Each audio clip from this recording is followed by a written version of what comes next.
Hello everyone, welcome to another video on the channel. Not going to see me today, just going to be seeing the shelves. Bit of a different video, it might be a series. I did say previously I wasn't really going to be showing off my collection in like a proper collection videos.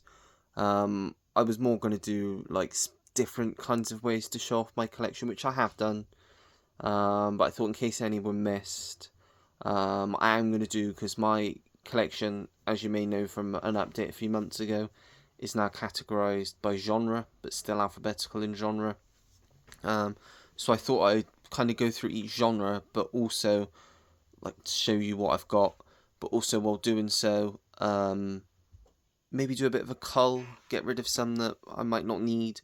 Now, there may not be that many, because I'm pretty good at keeping on top of that sort of stuff, but I'd like to try and get some out if I can.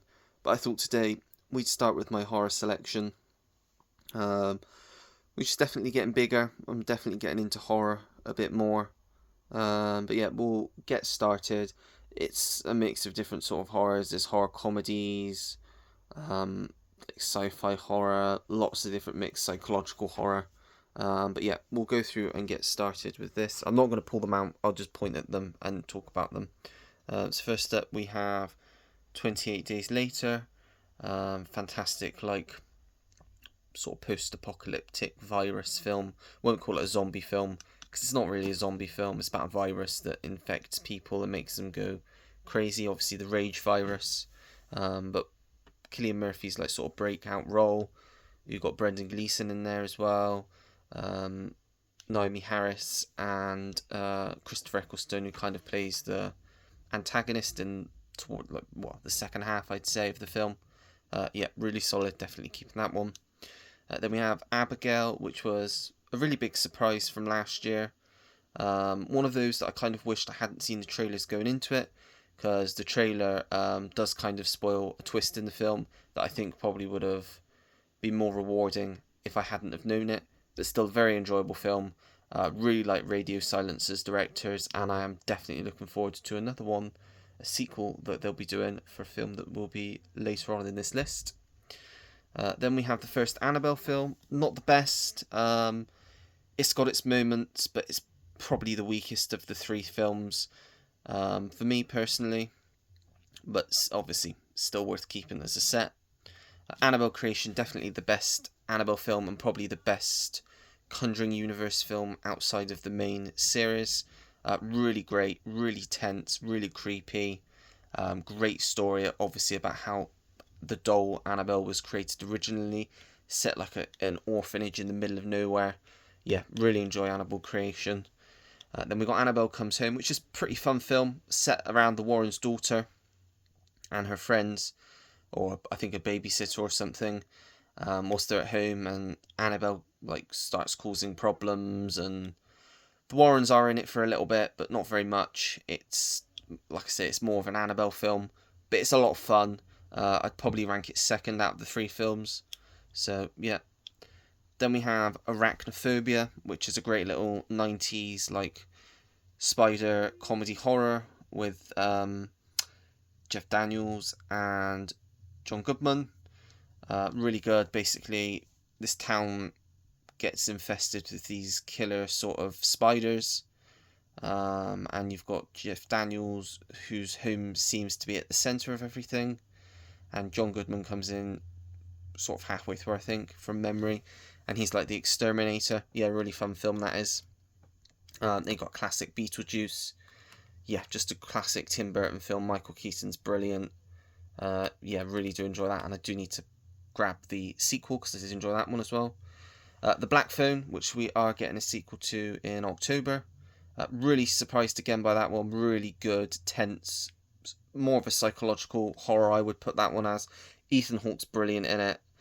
Sort of like a ghost sort of serial killer kind of story. But yeah, really dug that one. And then we got Cabin in the Woods, which I really like. Really sort of original sort of horror comedy. With Chris Hemsworth coming off of the first Thor film. You got Sigourney Weaver in there, Richard Jenkins, Bradley Whitford, really great cast, really, really good. I recommend that, really original, really enjoy that one. And then next up we have Cat's Eye, which is sort of the Stephen King anthology film, which has 3 different stories in it. I think from memory I probably enjoyed the second story the most, which is when it's about a guy that owes this big like sort of gangster money, and he basically says that to forget about it if he can walk all the way around the edge of his like high-rise apartment on like the ledge. I did enjoy that story. The third one didn't care for, about the troll and Drew Barrymore, and yeah, got on my nerves that story a bit. And the first one with James Woods was really good as well. So yeah, definitely will keep hold of that one. Then we have The Conjuring, one of my favourite horror films. Just a great film. Not just a great horror film, it is a great character film. There's some great characters in it, just great drama in there. Like a family drama in a way, with horror in it, I would say. And some really effective jump scares as well in that one. Same could be said for The Conjuring 2, which is the Enfield case.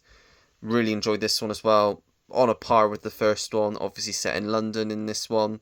The Warrens go to London to help this family with a problem. Yeah, really like that one. And then you've got The Conjuring, The Devil Made Me Do It, which is definitely the weakest of the 3. It's got its moments, but it's not the best. I still keep it as a set. The only films in the Conjuring universe that I no longer have is The Nun, because that was just dire, and The Curse of La Llorona, because that was boring. So yeah. Moving on to the next one, we've got Dawn of the Dead. This is the 2004 remake, the Zack Snyder remake. I've not actually seen the original yet, but what a way to do a remake, to set in the shopping mall. Some great characters, Ving Rhames, you've got Michael Kelly in there, Sarah Polley, lots of different actors in there, great actors. Yeah, really do enjoy that one. Then we have The Devil's Advocate, which is a film starring Keanu Reeves and Al Pacino as the devil. Yeah, it's been a while since I watched that. Again, I'd probably put it on a more psychological horror aspect, but it's still a really good film. It has a great use of the Rolling Stones at the end. Great performances, Charlize Theron in there as well. Al Pacino obviously hamming it up as you would expect. Yeah, really enjoyable, like psychological thriller. I believe it's a Taylor Hackford film as well, if I remember rightly. Next up, we have Doctor Sleep. Controversially, I may prefer this to The Shining. Don't get me wrong, The Shining, excellent film. We'll talk about it in a minute. But for me, Doctor Sleep just worked. I remember seeing this one at the cinema. I thought Ewan McGregor was excellent as it's Danny Torrance in it. Yeah, the son. And just all the callbacks to the original film. I just thought it was brilliant. And then next up we have Don't Breathe, which I actually didn't really get on with that much. But the reason I've kept it is because I would like to give it a go again. Because I have heard everyone say how great it is. But for me, I wasn't that impressed. I know the sequel isn't supposed to be good up to the first one, so I don't know if I'll bother with the sequel.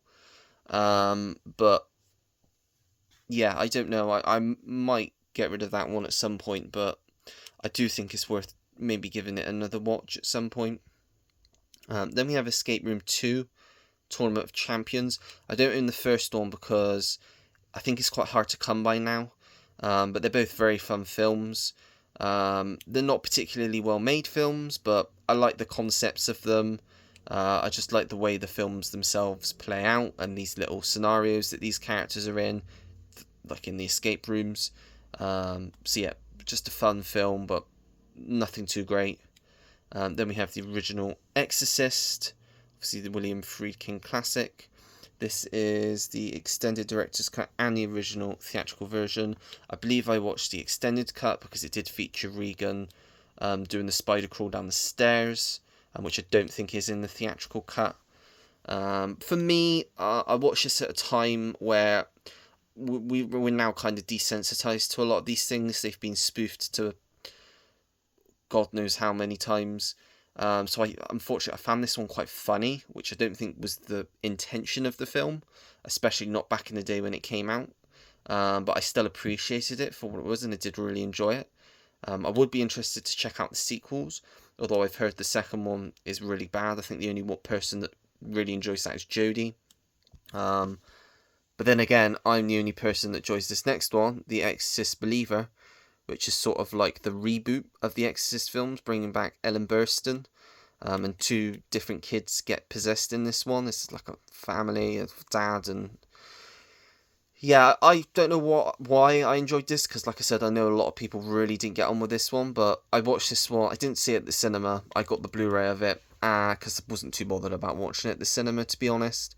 And yeah, it surprised me. I enjoyed it a lot more than I thought it would, but whether or not it holds up on a rewatch will be found out, I guess. Next up, we have The Faculty. Really great sci-fi horror set in a school. I think Kevin Williamson wrote this one as well. Feels very, especially the opening, feels a lot like a Scream film. But I won't spoil anything about it. Go into it blind. Really good young cast in there as well. You've got Josh Hartnett. I'm blanking. Why am I blanking? There are other like really. Jordana Brewster is in this one as well. Amongst others that for some reason I can't remember. But I want to say Elijah Wood's in it as well, maybe. Or maybe I'm wrong, I don't know. It's been a while since I've watched it, but yeah, good film that is. Then we have Five Nights at Freddy's. It wasn't too bad. Again, I will rewatch this one before the sequel comes out. It may not stay in my collection because I'm not sure how often it's one that I would like go back to very often, I don't think. But I would like to keep it at least until I rewatched it for the sequel. Because I probably will go and watch that at the cinema. But yeah, it was okay from memory. Matthew Lillard's, it was great seeing him in a horror film again. Yeah, so that's Five Nights at Freddy's. Then we have The Fly, the original, well, not the original, the remake that Cronenberg did. Probably my favourite Cronenberg film. Jeff Goldblum's great. I think the special effects and the practical effects really good in this film. Yeah, just really like this film, and it's not too long either. I think it's only about an hour and a half. And then next up we have The Fog, the classic John Carpenter film. Probably my second favourite Carpenter film, or third maybe, because I do really like Escape from New York. But yeah, really great. I mean, you got Adrienne Barbeau, Jamie Lee Curtis, Janet Leigh. There are others, but I can't remember. I'll try and pull it out. Probably it's not going to say, is it? Of course it's not going to say. John Houseman, Tommy Atkins, and Nancy Loomis as well. So yeah, those are the ones. So yeah, that's The Fog. And then a fairly recent watch, The Frighteners, Peter Jackson film with Michael J. Fox. Really good again, really funny horror comedy. Yeah, really did enjoy that one, like sort of ghost sort of story. Then you've got Fright Night. This is the 2011 remake with Anton Yelchin and Colin Farrell. I've never seen the original one, but this one was a lot of fun. Another really good horror comedy vampire film. Probably controversially might be one of my favourite vampire films. Just really something about this film that I really do enjoy. You'll notice that From Dusk Till Dawn isn't here. That is because I've decided to put it somewhere else, and I don't know where I've decided to put it. I can't actually see it. It might even be in sci-fi. I'm trying to look. Yeah, I've put it in sci-fi, so you'll see that later on. But yeah, that's Fright Night. Then we have The Gift, which is definitely a psychological horror. It's a Sam Raimi film. Great cast. You've got Cate Blanchett, Katie Holmes, Greg Kinnear, Keanu Reeves, Giovanni Ribisi, Hilary Swank. Really good cast. She's like a bit of a clairvoyant, Cate Blanchett's character. But she gets involved in something shady, as I'll say. But yeah, really good that is. I do recommend that underrated Sam Raimi film. Then we have The Girl with All the Gifts, which is again really underrated zombie film. Or again, you could call it a virus film, I suppose. All about these young children who are on this army base. They've basically been infected with this virus, but not as much as all the adults. It's not affected them to the point where they can't think for themselves, but they are still have violent tendencies. And basically their base gets invaded, and it follows the group of kids, basically, I think, along with Gemma Arterton's character, who's their teacher, Glenn Close, who's like sort of the military doctor, and then you've got Paddy Considine, who's like the lead army bloke. Really, really good zombie film. Would recommend that one as well. Then moving down, we have Hannibal. I mean, the brain scene alone makes this a horror film in my eyes. Very scary. You could even chuck The Silence of the Lambs here, but I think I've probably got out of my favourite films pile, which we'll get to later on. But Hannibal, Anthony Hopkins, brilliant. Obviously not quite as good as Silence of the Lambs, but underrated Ridley Scott film, I would say. Wouldn't really know that Ridley Scott did this film, but yeah, Hannibal. Then we have Happy Death Day. Another really good horror comedy. Kind of a take on Groundhog Day, but with a horror spin to it. Good Blumhouse film. And there's a sequel which I don't have, but I remember also enjoying quite a bit. Then we have Heretic, new release from last year with Hugh Grant. Really good film about two, I think they're Mormons maybe, who go and knock on this door. They're going basically to spread their word, and they end up basically rocking on the wrong person's door. And that is all I'll say. Hugh Grant, excellent in this. Should have been nominated for an Oscar. I know he was nominated for a BAFTA, but ridiculous he didn't get nominated for an Oscar for this. Next up we have Hocus Pocus, a classic childhood favourite of mine. Just absolutely love this. It's one that I watch around every Halloween. And the sequel wasn't too bad either, but you're not going to touch this film for me. Then you have The Invisible Man. This is the 2020 Leigh Whannell reimagining with Elizabeth Moss, which really surprised me. One of the last films we saw before COVID hit the cinema. There's a scene at the restaurant with her, I want to say it's a sister or maybe a best friend. I jumped out my skin. So effective, this film. Really good if you've not seen it. Then we have It. This is the Andy Muschietti 2017 version. Really scary film. Really, that's how you do a Stephen King adaptation. Really effective. Bill Skarsgård as Pennywise is excellent. Got a great group of actors portraying the kids in this as well. Really enjoyed that. Same can't unfortunately be said for It Chapter 2, which was a bit disappointing. Mainly just a bit too long for me. And went places that I thought it was a bit far over drawn out and just went on for too long, I think. But I thought the casting of the adult versions of the kids was spot on. Obviously you had like Jessica Chastain, Bill Hader, really good actors there. So yeah, okay, but I've not gone back to it since the cinema. Then we have It Follows, David Robert Mitchell, sort of sexually transmitted death thing. Really good original concept again, one that I, again, really enjoy. And is it Micah Monroe? Really good in that one, yeah. Then we have Edgar Wright's Last Night in Soho, which was one of my favourite films of 2021. Obviously featuring the last performances of the late Terence Stamp and Dame Diana Rigg. Was she a dame? I think she was a dame. Anya Taylor-Joy, brilliant in this. Thomasin McKenzie, Matt Smith. Yeah, really good like film that goes backwards and forwards from the 60s London. Really liked the way that film looked as well. Then obviously can't have this list without Life Force. Just a fantastic sci-fi horror film, which I think most guys probably get some stuff out of. Really good British film. Recommend that. I think is it a canon release as well? I think Jim said. Life Force. The Lighthouse, very weird film. I think I liked it. Still not too sure what to think about it. It's different. It's probably my second favourite Eggers film after Nosferatu. But saying that, I've only enjoyed 2 Eggers films because I didn't get on with The Northman and I haven't seen The Witch yet. Change arms, getting tired. Then we have Lights Out from the director that did Annabelle Creation. He did this one just before. Really good, short little horror film with, is it Teresa Palmer, I think, Maria Bello. Obviously about this supernatural entity that only attacks in the dark, I think. if memory serves, if there's light, you can't get to, basically. That was really good.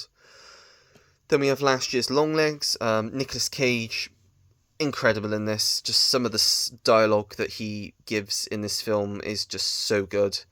And again, Michael Monroe, brilliant in this. Just a really good, a different kind of take, sort of spin on like Silence of the Lambs type story. Same sort of basic plot, but done very differently.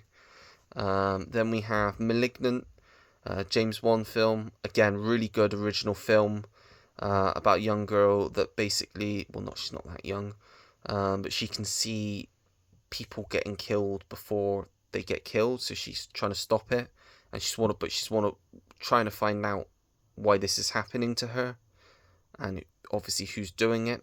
Really good film that is, good twist as well. Then we have one of my favourites, The Mist, Frank Darabont's last directed film. Really great film. If you haven't seen The Mist, I recommend watching it. I know there's also a black and white version, which I think is on here. Yeah, it is on there. The black and white version's on there, which I would be interested to check out. But Thomas Jane's great, but it's just got an absolutely dire ending. Just so bleak. Makes you angry, actually.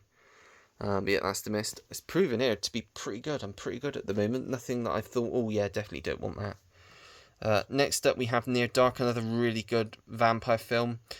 Catherine Bigelow film as well. She's just a great director. Early role for like sort of Bill, well, not early because this was after Aliens, but Bill Paxton. I'm sure Lance Henriksen's in this one as well. Just trying to look. I'm sure, yeah, he is. And Adrian Pastar, who is the lead, about a young guy that is unwillingly turned into a vampire and has to kind of get accustomed to their way of life. Yeah, really like that one. Then we have Nope, which is the most recent Jordan Peele film, and in my opinion, my favourite Jordan Peele film. I like the way the film went. I know a lot of people would probably say this is their least favourite, but for me, this just worked. It kind of felt, because obviously it was a big summer film, for me it kind of felt like, I don't know, it's unfair to describe it to this film, but it kind of felt like Jaws for me in a way, which again, probably would be on this list, but it's obviously in my favourite pile list, or classic, should I say. The Nun 2, big step up from the first film. Really enjoyed this one. Kind of changing the setting, adding some better characters, just making the story a bit better, and it really worked. Then we have Nicole Kidman in The Others. Really great ghost story. Yeah, just really great film. Try and watch that every October, I do. Then we have Pearl, which is the prequel to X, with Mia Goth in, which I think I liked a bit more than X, actually. Yeah, really good. And Superman, David Corenswet, has a role in this as well. He's pretty good in the film. Then you have the original Poltergeist, just a classic 80s horror film. Not much more can be said about that. Prince of Darkness, my least favourite Carpenter film. Just did not click with this one at all. But I am going to give it a rewatch this October. And then from there I'll decide whether it stays in the collection or not. Because, yeah, like I said, I wasn't majorly impressed with it. But I would like to give it another watch. Then we have The Purge. I do need to get the second and third because I think they're pretty good as well. But yeah, really good, like sort of home invasion horror film with Ethan Hawke and Lena Headey. Yeah, really enjoy that one. Then we have The First, A Quiet Place. Emily Blunt, great in this, as is John Krasinski. Obviously, yeah, just a great film series. Because then we also have, I have to take these off. We've got A Quiet Place Part 2. Which in my opinion is actually better than the first. You've obviously got Cillian Murphy in this one as well, but I think this improved on everything the first one did. Then you've also got A Quiet Place Day 1, which could be my favourite out of all three. I think the emotional part of this film really hit and really works well. And the characters in this film really likeable. You really want them to survive. And I just love the change of setting to New York at the start of all of this. But yeah, really need to give that another watch again soon. Might watch them all again soon, actually. And then we've got Ready or Not, which was the one that I was mentioning. has a sequel coming out next year.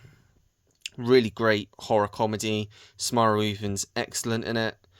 Just sort of like a cat and mouse horror film. Yeah, really recommend that one. And then I'm going to have to move these because they are not where they should be. Right. So then we have the original TV movie of Salem's Lot with David Soul and James Mason in it as well. Yeah, James Mason. Yeah, really enjoyed that. It is pretty long, but it is worth it. I would recommend that. Pretty good. Then you had the original Scream on 4K, one of my absolute favourite horror films. Watched so many times. And then you got the 3-movie collection. One of the only films in my collection where I have actually double dipped. Just because I've not bothered picking the second or third one up on 4K. But the second one might even be better than the first. Don't know, possibly. But then the third is just okay, just an average film, but still enjoyable. Then you got Scream, which is for me the weakest of all of the Scream films, but again, it still has its enjoyable moments. Then you have Scream 5, which kind of brought it back to the first one, kind of shadowing the first one, bringing in like a new generation of characters, and yeah, really dug that one. And then Scream 6, where they completely took the setting out and went to New York, and again, really liked that one, very different.